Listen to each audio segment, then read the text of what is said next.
So we're down here in Peckham in southeast London. Scaffold's finally down now on our brick restoration project. So what we did on this project was brick cleaned all of the brickwork back to its natural colour as always.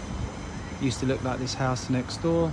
So we cleaned all the brickwork, cut out and replaced all of the damaged bricks with matching imperial bricks, repointed all of the brickwork in natural lime mortar in a penny roll finish. So I'll just give you a little close up as always.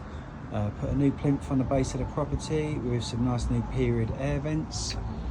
Decoration to all of the stonework, so we burnt all of the old paint off all of the stonework, restored the window sills, squared everything up. It's nice to see customer gone for a different colour than a white paint. I think it suits it really well.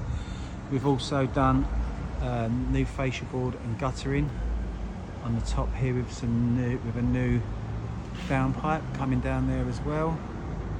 Customer is going to have a new front door, rather going to paint the front door a different colour for him with, or he's thinking about actually changing the door now just to finish the transformation off.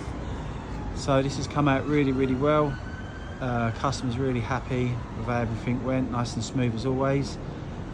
And just another job completed to the highest standard as always. So if you do like the look of this project and you'd like a free quotation for any of our services that we offer, please give us a call, get in contact, and we'll be more than happy to assist you with any further inquiries that you do have. Thank you very much.